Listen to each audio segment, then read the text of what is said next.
Hi. Hi, Kayla. Congratulations. Thank you. Was it everything you envisioned and more, the game plan, all that kind of stuff? Do you feel you executed well in this performance? Yeah, it went really fast. And I haven't had a chance. I did a lot of talking afterwards, so I didn't have a chance to do any replays. To be honest with you, I prepared and kind of expected and spent a lot of time visualizing 25 hard minutes, just because Julianna is a tough son of a gun, and she's a fighter through and through, and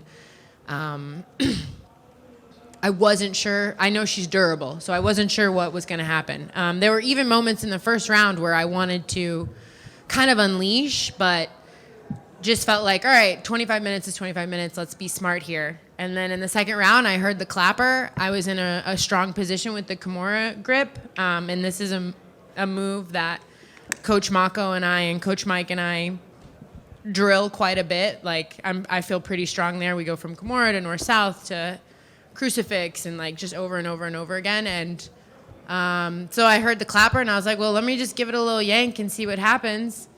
And next thing I know, he's pulling me off saying that she tapped. I didn't even feel a tap. So I was like, oh, wow, I'm UFC champion. Yeah, and you were on the 1 yard line, as you famously said. How does it feel to cross over to the end zone? It feels pretty, it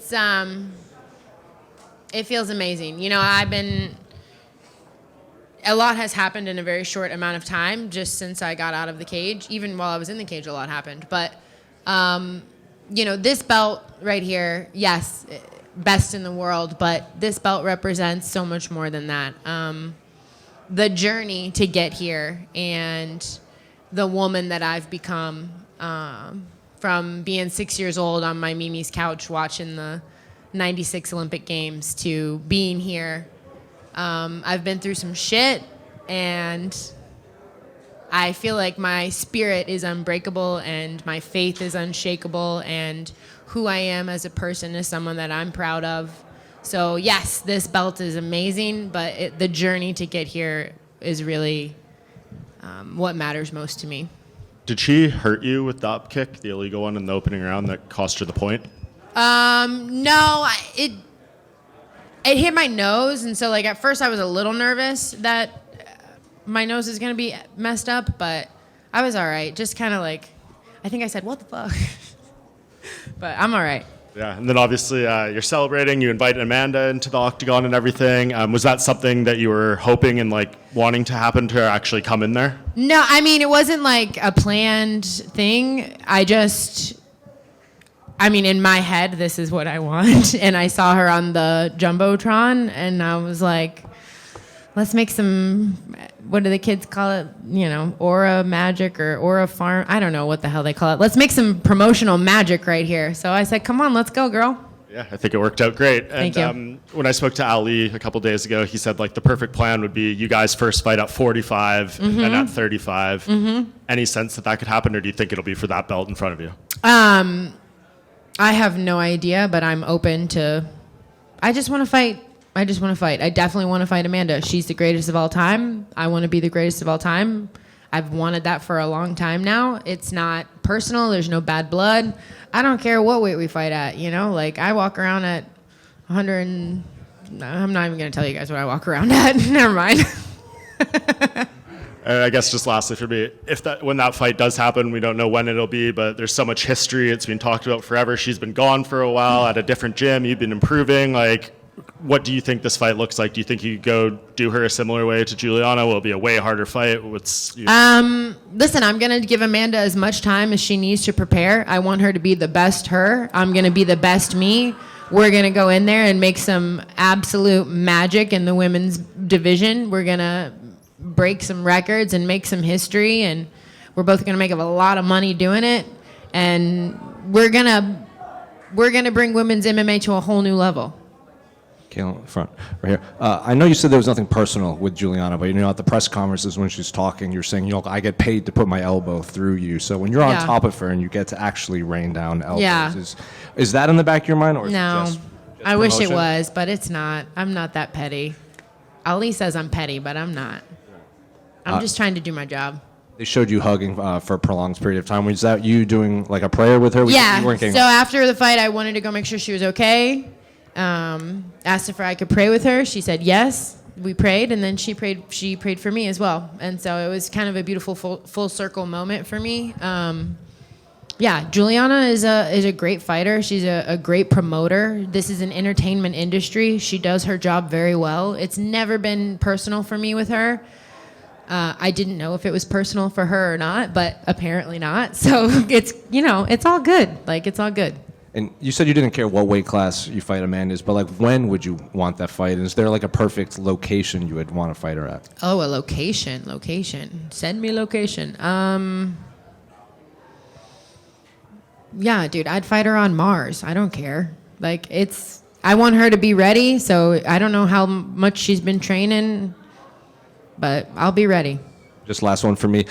I'm sure you don't care, but a lot of fans are like, oh, this is the co-main event of John and Tom or stuff like that. But do you think this is a big enough fight that like you guys should have your own spotlight? Like you versus Amanda could carry the promotion of a main event pay. I mean, I think we will, but dude, I'm a mom. Like, the earlier you put me on the card, the better. Sorry, that's lame of me. Of course, I would be honored to be a main event of a UFC pay-per-view. Like, of course. And I do think that her being her and me being me, I think it could happen, but Have you had the chance to talk to your kids? no. I mean, they better be asleep by now, or they're in big trouble. No, I'm kidding. Yeah. Kayla, right here. Yeah.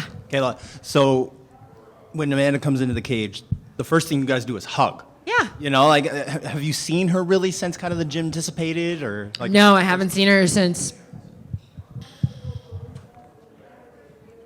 I don't even remember the last time I saw Amanda. Maybe when she left the gym, I guess. So when did she leave the gym? After she lost to Julianna. Yeah, it's been a long time. Did you have thought about, like, maybe when you guys did see each other? Because obviously you envisioned that you'd be fighting one another at some point. Did you think about, like, how you might react when you saw her? Did you surprise yourself at all? Or? No, yeah. Yeah, I think I'm a lot tougher in my head than in person. Like, yeah, I mean, not that I would say, I don't know. I just want to fight her, so I don't care. It's no bad blood. She did, yeah, we hugged, and then we faced off, dude, because we about to fight. Everything I've ever wanted is happening.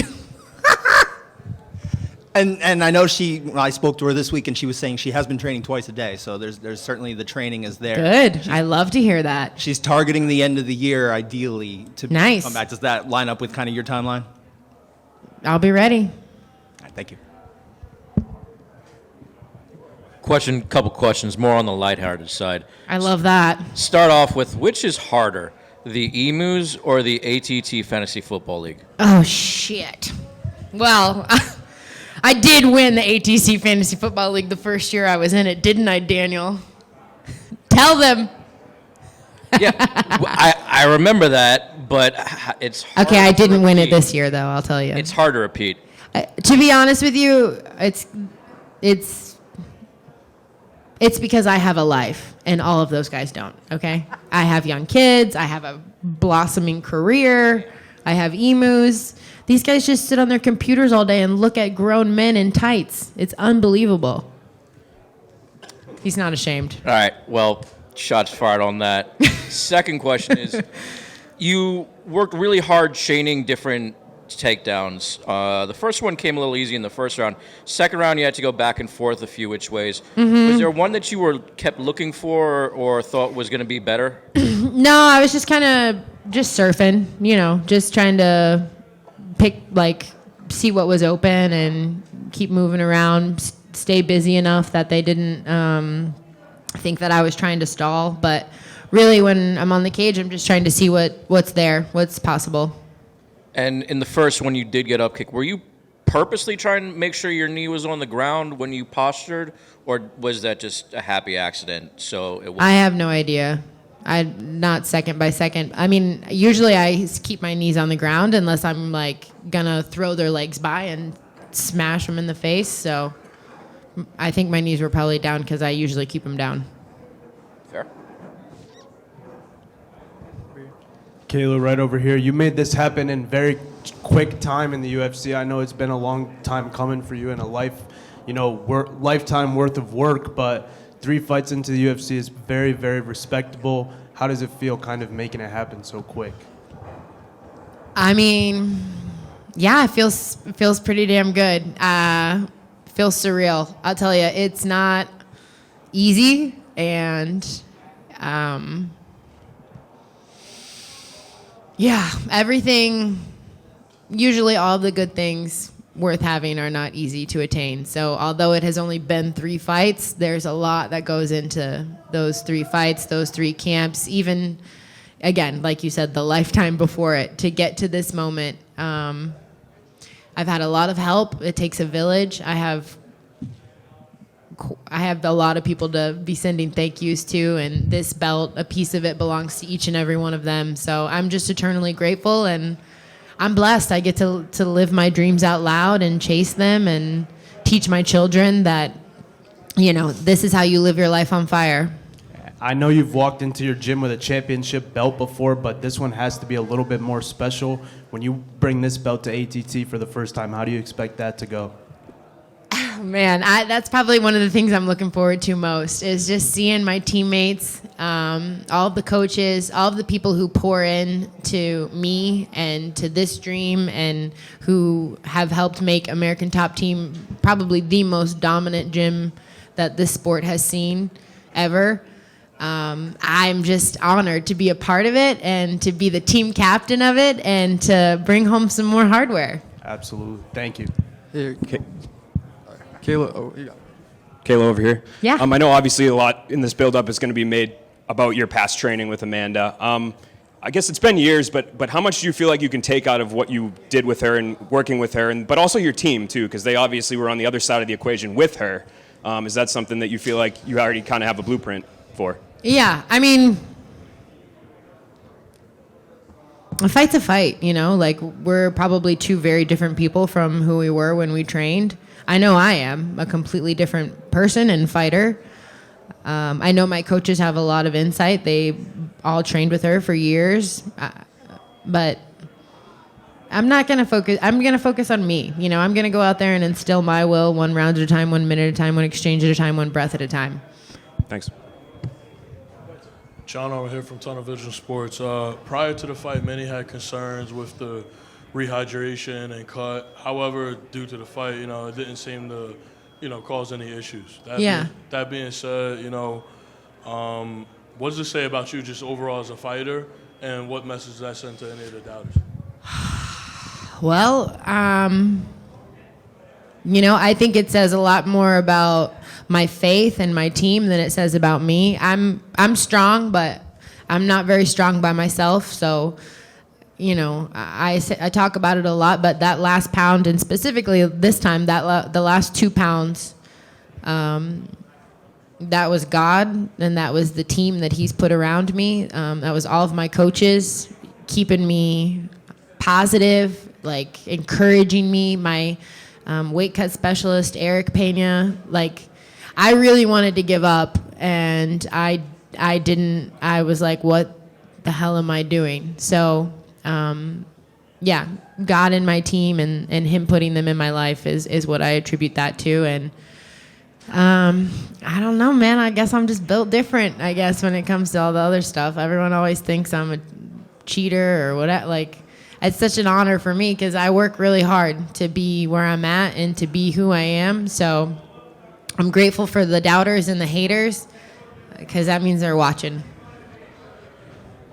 Kayla, just one last one, because you have been asked it, and I know it's been asked a million times before you achieved this. What is more difficult, winning an Olympic gold medal or a UFC title? And now that you have this, dude, I thought I was going to get away. Oh, man.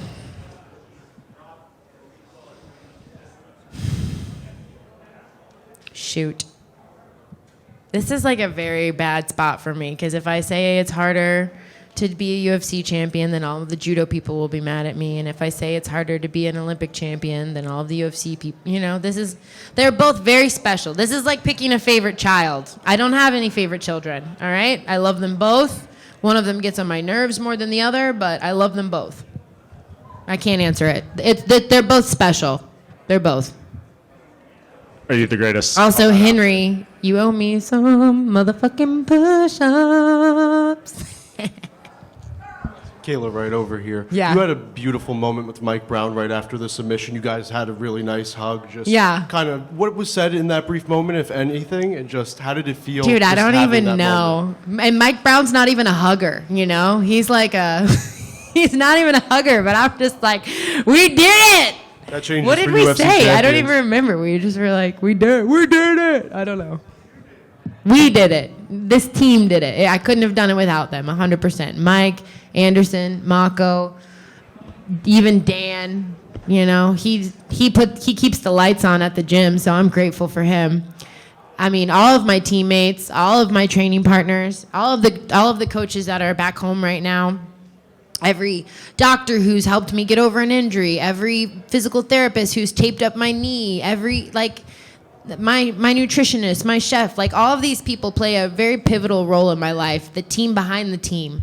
And without them, I wouldn't be where I am today. So, yeah, I'm a blessed woman. And I'm not blessed because of this, but I'm blessed because of those people that I'm talking about.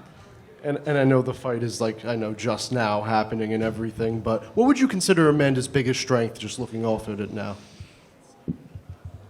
I mean, I think she's gifted athletically. I think she's got natural power.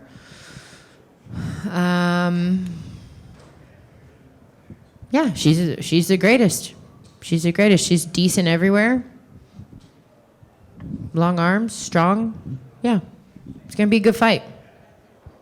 Kayla, just one last question. You won your world title in front of President Trump tonight. Oh my gosh. Was that pretty cool for you? What was Dude, that like? I know. Well, when I ran out, when I got in the octagon, I saw him and I bowed. Like, that's what you do in judo to show respect.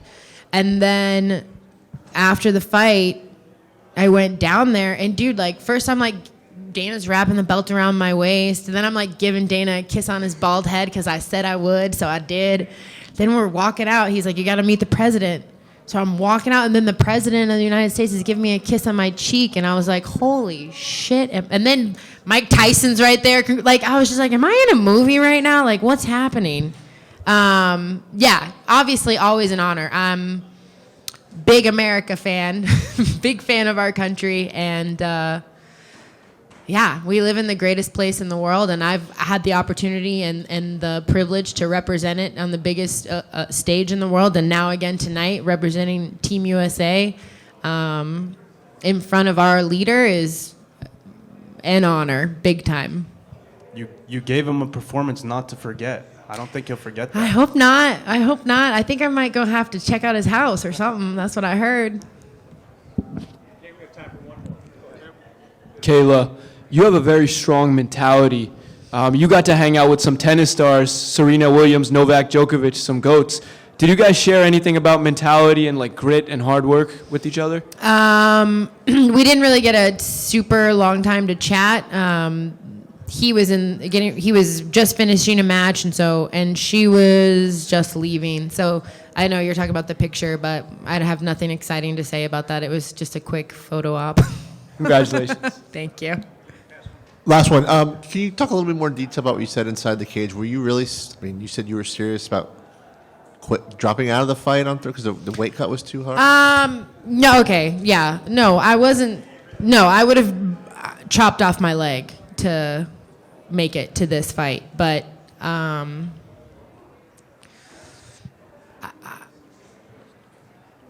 there are moments in your life where you have a choice, right? You have a choice to say I quit, or you have a choice to dig in your heels.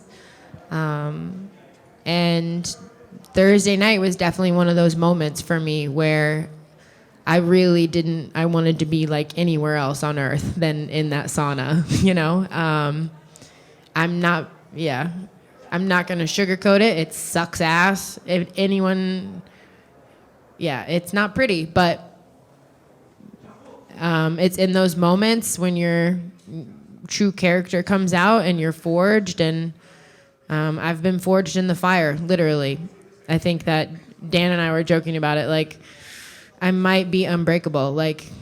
You can't kill me. I'm kind of like a cockroach, you know? It's just you can't get rid of me. And again, I give all of that to God. He's made me a hell of a weapon. Thank you guys so much.